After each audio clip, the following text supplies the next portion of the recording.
Bonjour à tous, aujourd'hui on se retrouve pour faire la correction du sujet 1 de Bac de maths 2023 Métropole. Donc dans les exercices, on va voir si on peut trouver des liens de cohérence. Si on peut les trouver, on va essayer déjà de bien les analyser. Et ensuite, une fois qu'ils seront analysés, on va essayer justement de les mettre en place simplement. On va corriger au fur et à mesure. Ça ne sera pas une correction hyper détaillée, même si en fait un petit peu, mais bon, vous me direz ce que vous en pensez en commentaire. Et puis voilà, a priori il n'y a pas d'autres remarques, on va pouvoir commencer.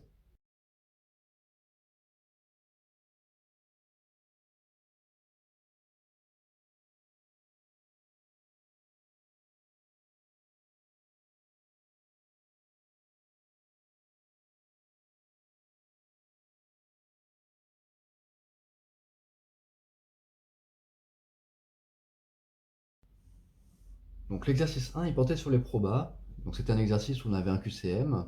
Donc bien sûr, aucune justification. Et pour chaque question, on avait une seule réponse possible. Pour ceux qui n'ont pas lu l'exercice, il est donné à l'écran. Donc n'hésitez pas à mettre pause si besoin. Ici, l'intérêt, c'est juste de comprendre qu'on travaille sur des machines. Ces machines, soit elles sont sous garantie, soit elles ne le sont pas. Et soit elles sont défectueuses, soit elles ne le sont pas.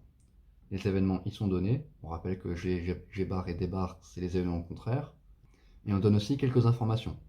Donc les informations, elles sont là, et on nous dit on pourra s'aider de cet arbre-là. Donc cet arbre-là, on va essayer de le reconstruire. Donc ici, si on a G, on aura forcément G bar. Soit on est sous garantie, soit on l'est pas. Et ensuite, on dit que soit la machine est défectueuse, soit elle l'est pas.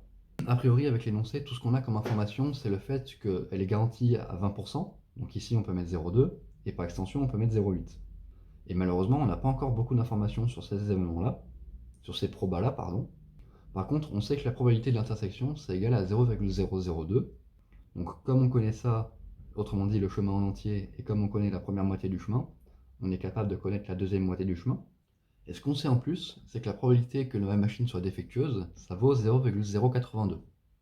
Donc ça aussi, ça va pouvoir être intéressant, parce que normalement, pour calculer P de D, ce qu'on ferait, c'est on prendrait la somme de tous les chemins qui permettent d'arriver jusqu'à D.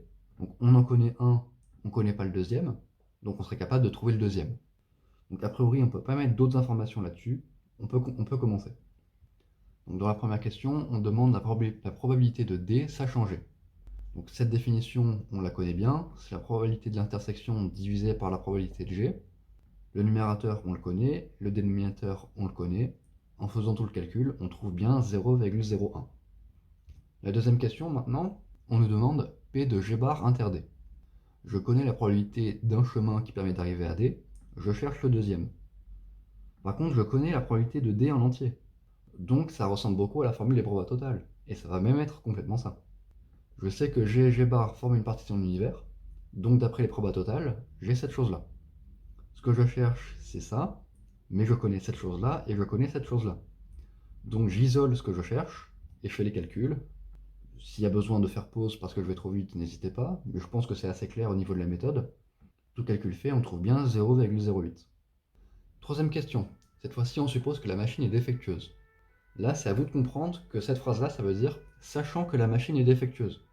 Donc en fait, la question c'est sachant que la machine est défectueuse, quelle est la probabilité qu'elle soit sous garantie? Donc ce qu'on vous demande ici, c'est P de G sachant D. Donc c'est la même définition que pour la question 1. La proba de l'intersection divisée par la proba de D. On connaît les deux, on peut faire le calcul et ça donne environ 0,024. Allez, question 4 et question 5, cette fois-ci on change un peu de contexte, on prend plus seulement une seule machine, on en prend n. Donc on pose x à variable aléatoire qui compte le nombre de machines défectueuses. Donc ça, on comprend normalement que c'est une loi binomiale, mais ici on ne demande pas de le prouver, c'est admis. Donc x une loi binomiale de paramètre n qu'on ne connaît pas encore, et p qui vaut 0,082, c'est bien la proba qu'une machine soit défectueuse, c'est bon. Dans la question 4, on nous dit que n vaut 50, et on demande la probabilité que x soit plus grand que 2 strictement. Ça, on sait comment faire, on prend notre ami la calculatrice, qui sait très bien le faire ça.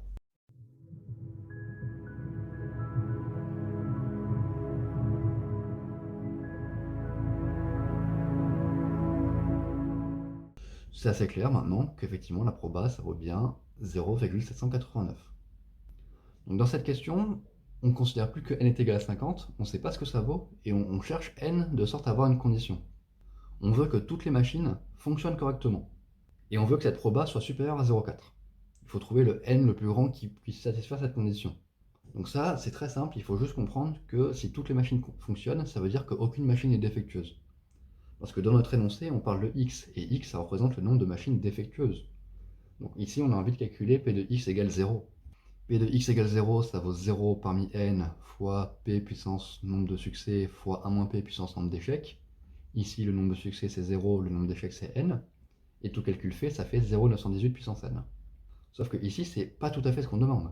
C'est une partie du contexte, c'est le fait que toutes les machines fonctionnent, mais on veut que cette probabilité soit supérieure à 0,4. Donc il faut résoudre cette inéquation. P de x égale 0 supérieur à 0,4. P de x égale 0, on l'a calculé juste avant, ça vaut 0,918 puissance n. L'objectif de la question, c'est de trouver n, sauf que n, pour l'instant, il est en exposant. Et ça me dérange. Moi, je veux qu'il soit pas en exposant, et pour ça, en terminale, on a une belle fonction qu'on appelle la fonction ln, qui a de bonnes propriétés vis-à-vis des exposants. Donc j'ai envie de passer au ln des deux côtés. Par contre, il faut être extrêmement vigilant. Pourquoi est-ce que ce signe-là n'a pas changé? Parce que je suis passé de ce signe-là à ce signe-là sans changer, et il faut le justifier. Et on le justifie en disant que ln est une fonction croissante sur 0 plus l'infini. Si on ne le dit pas, on a oublié des informations ici, et c'est grave. Donc maintenant qu'on a dit ça, on applique la propriété temps voulu du ln, qui dit que je peux sortir l'exposant en gros. Donc n fois ln de 0,918 est supérieur à ln de 0,4. J'ai envie d'isoler n, donc je divise par ln de 0,918. Par contre, encore une fois, je fais attention. ln de 0,918, c'est négatif, parce que je sais que ln de x entre 0 et 1, c'est négatif.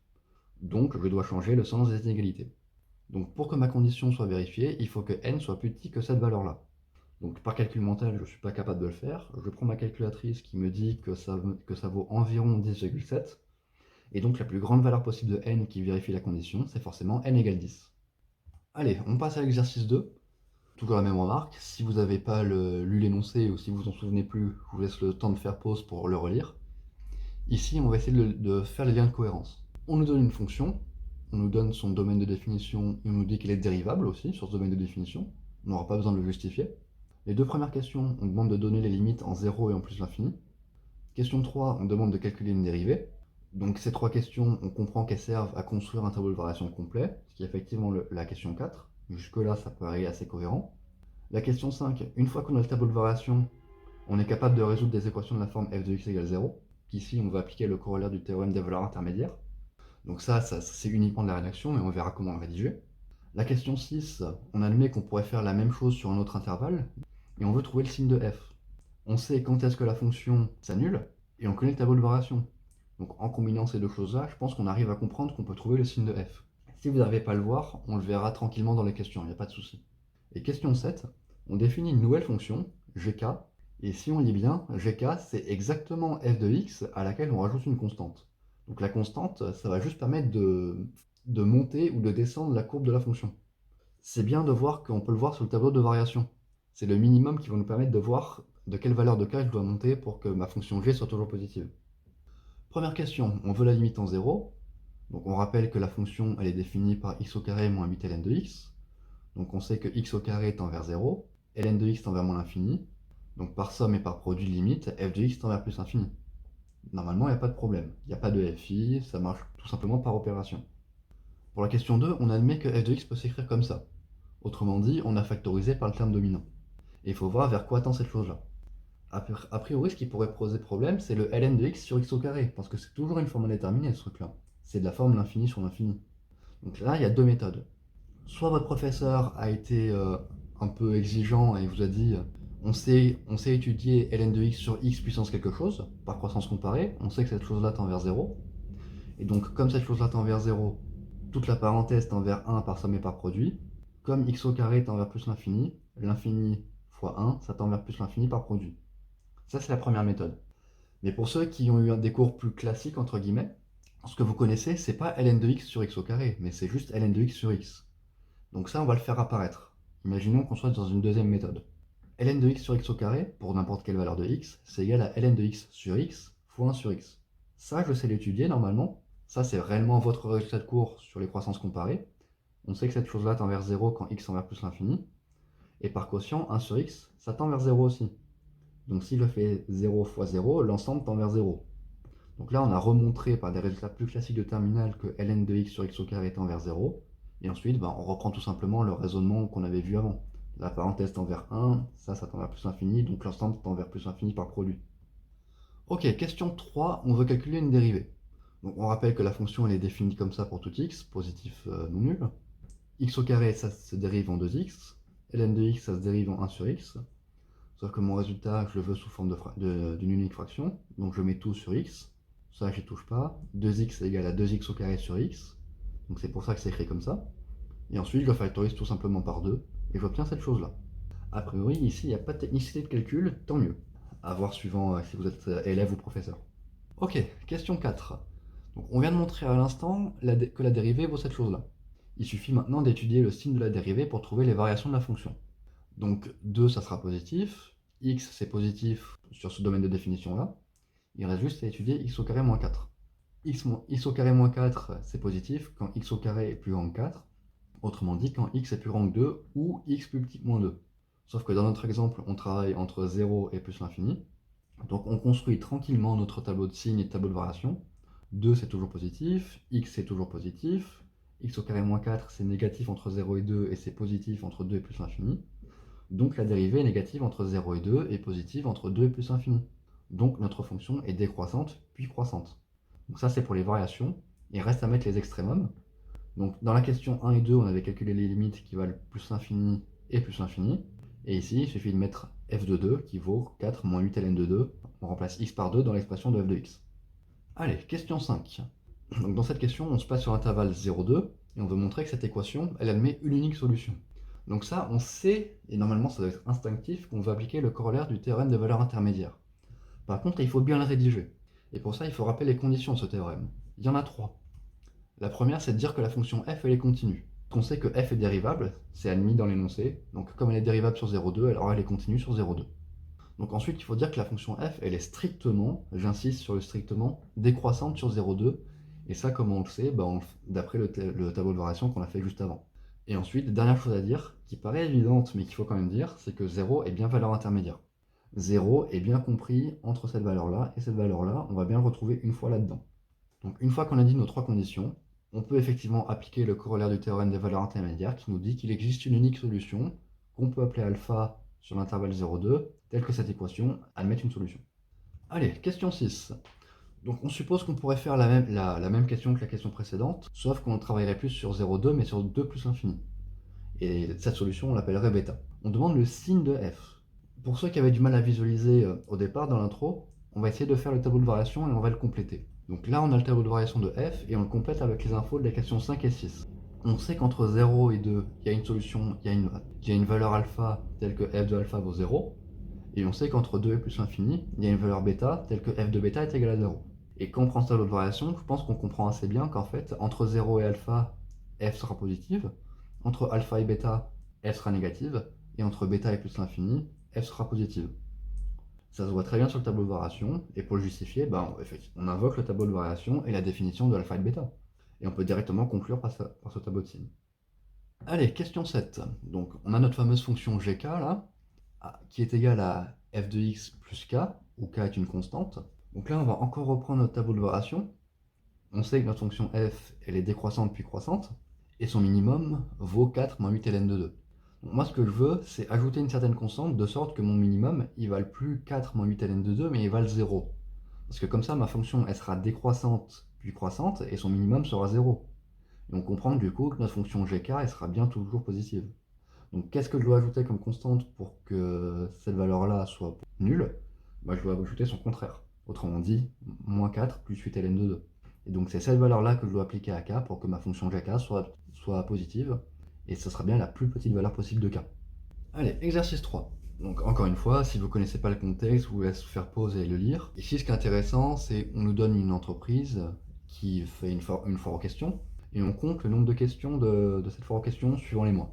On note UN ce nombre de questions, et on sait que UN est défini via une relation de récurrence. U1 vaut 3 et UN plus 1 c'est égal à 0,9 UN plus 1,3. Déjà, on nous demande de calculer U2 et U3. Donc comme on connaît la relation de récurrence, normalement ça va. U2 c'est égal à 0,9 fois U1 plus 1,3, et tout calcul fait, vu qu'on connaît U1, U2 vaut 4. Et pareil, U3 ça vaut 0,9 U2 plus 1,3. On vient de calculer U2 juste avant, donc U3 ça fait 4,9. Donc on a bien calculé U2 et U3. Attention, on demande aussi de l'interpréter, avec le contexte. Donc il faut bien conclure et interpréter. Ça, ce qu'il faut dire, c'est qu'au deuxième mois, il y aura 400 questions dans la FAQ, et au troisième mois, il y aura 490 questions dans la FAQ. Question 2, on demande de montrer par récurrence le fait que UN, on peut trouver une formule explicite. Donc pour faire un raisonnement par récurrence, on le fait proprement. Première chose, on dit ce qu'on veut définir. Donc pour n appartenant à n étoile, on veut montrer cette chose-là. Maintenant qu'on sait ce qu'on veut montrer, on peut initialiser. Donc on veut montrer que la propriété elle est vraie au rang 1. Donc on veut montrer que P1 est vrai, autrement dit on veut montrer cette chose-là.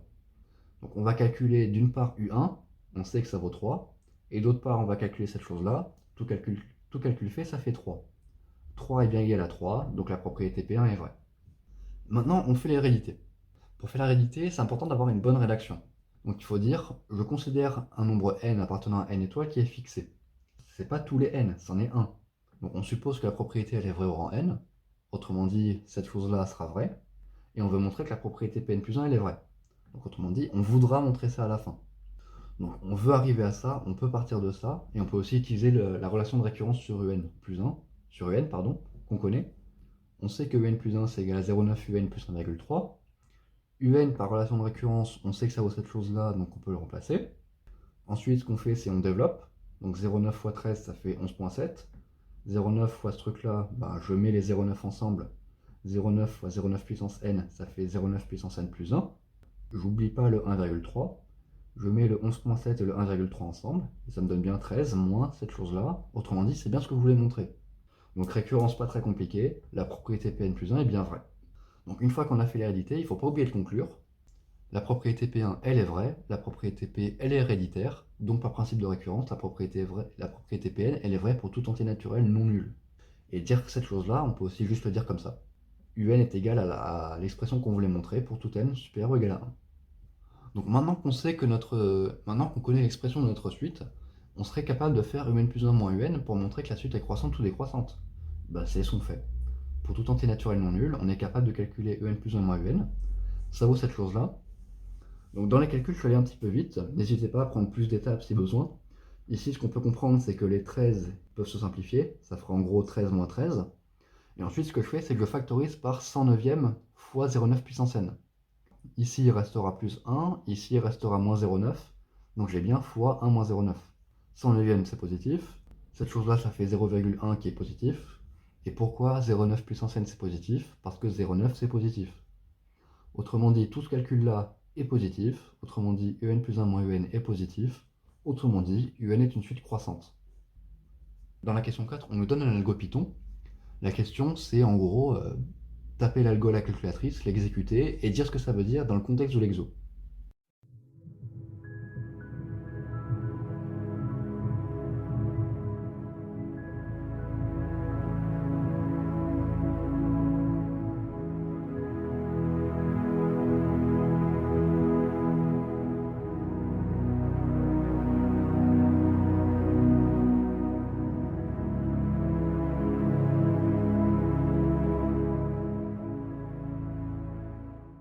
L'algo il renvoie n. Donc on a vu sur la calculatrice que ça renvoyait 9, donc ça veut dire que n est égal à 9. Autrement dit, dans le contexte, ça veut dire que au bout de 9 mois, il y aura plus de 850 questions sur la FAQ. Parce que si on reprend tranquillement l'énoncé, n c'est le rang, c'est le nombre de mois, u c'est la suite, et tant que la suite est en dessous d'un seuil, par exemple tant qu'il y a moins de 850 questions, je passe au rang d'après et je calcule le nombre de questions au mois d'après. Donc on comprend que la boucle s'arrête quand on a dépassé les 850 questions. Et donc c'est pour ça qu'on peut conclure comme ça. Donc partie B, maintenant on propose une autre modélisation. Donc avant on avait une modélisation par récurrence, maintenant on nous donne une formule explicite, et on nous demande de calculer V1 et V2. Bon, ici c'est une formule explicite, on remplace n par 1 pour V1, on remplace n par 2 pour V2, on fait les calculs à la calculette par exemple, et ça donne V1 égale 3, V2 égale 4,04. Question 2. On demande de trouver la plus petite valeur de n telle que Vn est supérieure à 8,5. Donc ça ressemble beaucoup à la dernière question de l'exo 1, et c'est complètement la même en fait. On veut résoudre une équation. Donc on va résoudre cette chose-là. Vn, on connaît son expression, c'est toute cette expression, et on va essayer d'isoler n au fur et à mesure. Donc on commence par faire passer 9 de l'autre côté, donc ça fera à droite moins 0,5. Donc ensuite on divise par moins 6. Comme on a divisé par moins 6 qui est négatif, on change le sens des inégalités. Ensuite, mon n il est en exposant, je ne le veux pas en exposant, donc j'applique la fonction ln. Cette chose-là ne change pas le sens des inégalités parce que ln est une fonction croissante. Ensuite, je divise par moins 0,19 qui est un nombre négatif, donc je change le sens des inégalités. Et ensuite, je fais passer le 1 de l'autre côté, donc j'ai bien n supérieur à cette chose-là. Sauf que cette chose-là, je ne suis pas capable de le calculer mentalement, donc je fais à la calculatrice, ça me donne environ 14,08, et donc, comme n est un entier naturel, la plus petite valeur de n pour que Vn soit plus grand que 8,5, c'est n égale 15. Voilà, on a fini la partie B. La partie C, c'est de faire une comparaison entre les deux modèles. L'entreprise considère qu'elle doit modifier la présentation de son site lorsqu'il y a plus de 850 questions. Laquelle des modélisations conduit le plus tôt à cette modification? Donc ça, c'est pas compliqué. Il faut savoir à partir de quel moment, pour le modèle 1 et pour le modèle 2, on dépasse les 850 questions. Ces questions-là, on y a répondu. Pour le modèle 1, on l'avait fait en question 4 de la partie A. On avait vu qu'il fallait 9 mois. Pour le modèle B, on l'a fait à la question 2 de la partie B. On a vu qu'il fallait 15 mois. La conclusion, ça veut dire que c'est bien le modèle A qui demandera d'avoir une modification du site le plus rapidement. Allez, dernière question d'exo. En justifiant la réponse, pour quelle modélisation y aura-t-il le plus grand nombre de questions sur la FAQ à long terme? Et j'insiste sur le à long terme. À long terme, ça veut dire après un très grand nombre de mois, autrement dit, ça veut dire la limite lorsque n tend vers plus l'infini. Donc ici, ce qu'on demande, c'est de calculer la limite lorsque n tend vers plus l'infini de un et de vn. Donc déjà, ce qu'on fait, c'est qu'on rappelle les expressions de un et de vn. Un, c'est cette chose-là, vn, c'est cette chose-là. Et on va calculer au fur et à mesure la limite de un et de vn. Commençons par un. Donc déjà, je sais que 0,9 puissance n, ça tend vers 0 parce que 0,9 c'est compris entre moins 1 et 1. Donc cette chose-là tend vers 0, et ensuite on comprend que par somme et par produit, l'ensemble tend vers 13. Donc un tend vers 13. Ensuite, je regarde l'exposant de cette chose-là. Je pense que c'est assez clair pour tout le monde que l'exposant tend vers moins l'infini, pas besoin de l'expliquer outre mesure. Sauf qu'on sait que exponentielle d'un nombre qui tend vers moins l'infini tend vers 0. Donc par composition, toute cette chose-là tend vers 0. Et donc encore une fois, par somme et par produit, Vn tend vers 9. Je pense que c'est clair pour tout le monde, que c'est bien pour le premier modèle qui aura le plus de questions à long terme. Donc l'exercice 4, c'est un exercice de géométrie dans l'espace. On nous donne un cube, visiblement on est dans un repère très classique. On considère la droite EC et le plan BGD. Et enfin, on pose le point I qui est l'intersection entre la droite et le plan. Donc première question, on demande de trouver les coordonnées de points graphiquement. Deuxième question, on veut une représentation paramétrique de la droite. Donc ça, on verra les rappels de cours, comment on fait, mais normalement c'est assez simple. Question 3, on va vouloir montrer que la droite EC est orthogonale au plan BVD. Et pour l'instant, il n'y a pas de lien de cohérence. C'est à partir de la question 4 qu'il y a un lien de cohérence. Parce que pour trouver une équation cartésienne de plan, il faut connaître un vecteur normal. Sauf que d'après la question précédente, EC est orthogonal au plan, donc le vecteur EC est un vecteur normal au plan. Connaissant EC, je vais pouvoir trouver une équation cartésienne assez facilement. La question B, on veut trouver les coordonnées du point I. Sauf que le point I, c'est l'intersection entre la droite et le plan. Intersection entre droite et plan, normalement on sait qu'on va devoir résoudre un système. Si on connaît la représentation paramétrique de la droite et l'équation cartésienne du plan, normalement on va y arriver. Question C, on veut la distance entre le point E et le plan. Donc on sait que la distance entre un point et un plan, c'est la distance entre le point et le projeté orthogonal de ce point sur le plan. Donc a priori, I, ça sera le projeté orthogonal, et on pourra calculer la distance EI. Et on va y arriver sans doute. On veut montrer que le triangle BGD est équilatéral. Donc graphiquement, ça se voit très bien. Si vous ne le voyez pas, c'est pas grave, on va le justifier tranquillement en temps voulu. Question 5b, on veut calculer l'aire d'un triangle. Donc toujours le même. Et on nous dit qu'on pourra utiliser le point J qui est le milieu du segment BD. Autrement dit, ce qu'on nous propose là, c'est de couper le triangle BGD en deux sous-triangles, et chaque triangle sera un triangle rectangle. Donc ça, si vous ne l'avez pas vu, c'est dommage, mais si vous le voyez, normalement ça se fait assez bien. Et ensuite, dernière question, on demande de trouver le volume d'un tétraèdre, où a priori la base ça sera le triangle BGD, et la hauteur ça sera la distance EI. Et en plus, on rappelle la formule du tétraèdre, donc a priori on aura toutes les informations pour calculer. À partir de ça, je pense qu'on peut y aller. On rappelle le schéma qui est à côté, on connaît notre repère qui est très simple, on peut lire graphiquement les informations. Le point E il a comme coordonnée 0, 0, 1, le point C il a comme coordonnée 1, 1, 0, et le point G il a comme coordonnée 1, 1, 1. Jusque là c'est assez facile, on peut le dire par lecture graphique, c'est pas écrit mais je le dis à l'oral. Question 2. Donc cette fois-ci on veut une représentation paramétrique de la droite EC. Donc là on fait un rappel de cours. Donc en noir ici on a une droite. Si je connais un point de la droite et un vecteur directeur de la droite, une représentation paramétrique, ça s'écrit comme ça. Où en fait je dis n'importe quel point x, y, z de la droite peut s'écrire de cette façon-là. Autrement dit, je peux partir du point A et me déplacer d'un certain nombre de fois le vecteur u. Ce certain nombre de fois, je l'appelle t et je l'appelle paramètre. Autrement dit, j'ai besoin d'un point de la droite et d'un vecteur directeur. Dans l'exemple de la droite EC, le vecteur directeur c'est le vecteur EC, et le 1 point de la droite ça peut être le point E par exemple. Sauf que graphiquement, on comprend très bien que le vecteur EC c'est 1, 1, moins 1. Si vous voulez le calculer en disant que c'est les coordonnées de C moins les coordonnées de E, vous pouvez, il n'y a pas de souci. On donne la représentation paramétrique, elle est très simple. Le point E il a comme coordonnée 0, 0, 1. Le vecteur EC il a comme coordonnée 1, 1, moins 1. Donc finalement, c'est bien cette chose-là, la représentation paramétrique de la droite EC. Question 3. Donc on va montrer que la droite EC est orthogonale au plan BGD. Sauf qu'on sait qu'une droite est orthogonale à un plan si et seulement si la droite elle est orthogonale à deux vecteurs non collinaires du plan. Donc ce qu'on va faire, c'est déjà on va prendre deux vecteurs non collinaires du plan. Donc déjà on va prendre deux vecteurs, par exemple BG et BD. Et je pense qu'on arrive à comprendre facilement qu'ils sont non collinaires parce que par exemple si je prends la première coordonnée, je ne peux pas passer de 0 à moins 1 par coefficient multiplicateur.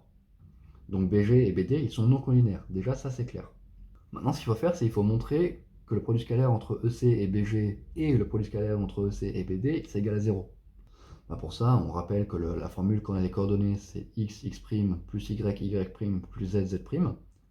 Quand on fait les calculs, ici ça donne 0, ici ça donne aussi 0. Autrement dit, EC est orthogonal à un vecteur du plan et à un deuxième vecteur du plan qui est non collinaire au premier. Et donc ça veut bien dire que la droite EC est orthogonale au plan BGD. Question 4. Bon, maintenant, on veut trouver l'équation cartésienne du plan BGD. Donc là, encore une fois, rappel le cours. Si j'ai un plan, et si je connais un vecteur normal, et que je connais ses coordonnées, ABC, donc on rappelle qu'un vecteur normal, c'est un vecteur qui est orthogonal au plan, alors l'équation cartésienne du plan, elle est de la forme AX plus BY plus CZ plus D égale 0. ABC, c'est les coordonnées du vecteur normal, D, c'est un réel que je ne connais pas encore, que je vais réussir à trouver grâce à un point du plan. Donc d'après la question 3, ce qu'on sait, c'est que EC, c'est un vecteur normal du plan. Donc l'équation cartésienne, je sais déjà qu'elle est de la forme x plus y moins z plus d égale 0. Reste à trouver d, sauf que je sais que le point G, par exemple, appartient au plan BGD. Et donc je peux remplacer les coordonnées dans mon équation ici. X, y, z, je remplace par 1, 1, 1. Donc 1 plus 1 moins 1 plus d égale 0, ça veut dire que d est égal à moins 1. Conclusion, une équation cartésienne du plan, c'est bien cette chose-là, qui est ce que je devais montrer. Allez, question B. Je veux montrer que le point I a pour coordonnées 2 tiers, 2 tiers, 1 tiers. Le point I, on rappelle que c'est l'intersection entre la droite EC et le plan BGD. Donc maintenant, il faut comprendre maintenant que point d'intersection, ça veut dire appartenir à la fois à la droite et à la fois au plan, en même temps. Donc si mon point I, je l'appelle X, je lui donne comme coordonnées X, Y, Z que je ne connais pas encore, comme ça appartient en même temps, ça veut dire que ça résout un système. Parce que système, ça veut dire en même temps. Donc quand j'écris cette chose-là, je suis en train de dire que I appartient au plan. Quand j'écris cette chose-là, je suis en train de dire que I appartient à la droite. Parce que d'après les questions précédentes, on connaît l'équation cartésienne du plan, on connaît l'équation paramétrique de la droite. En remplaçant cette chose-là là-dedans, on obtient ceci. Autrement dit, on a une équation à une inconnue, qui est très simple à résoudre. On met les t ensemble, les constantes ensemble, on isole t, et on trouve t égale 2 tiers. Comme on a trouvé t, on est capable de réinjecter t là-dedans, là-dedans et là-dedans, et on trouve x égale 2 tiers, y égale 2 tiers, z égale 1 tiers. Autrement dit, i a bien pour coordonnées 2 tiers, 2 tiers, 1 tiers. Donc maintenant qu'on connaît les coordonnées du point I, on se demande quelle est la distance du point E au plan. On rappelle que I c'est bien l'intersection entre la droite EC et le plan BGD, mais en plus on sait que EC est orthogonal à BGD. Ça veut dire quoi ça? Ça veut dire que I c'est le projeté orthogonal de E sur le plan BGD. Sauf que c'est quoi la distance d'un point E à un plan? C'est la distance entre ce point E et son projeté orthogonal sur le plan. Donc la distance que je cherche à calculer ici, c'est juste la distance EI. Sauf que EI, je connais sa formule, c'est cette chose-là. Formule où j'ai besoin des coordonnées du point E et I, sauf que je les connais. Je les remplace, je calcule, ça me donne bien 2 racines de 3 sur 3. Allez, question 5.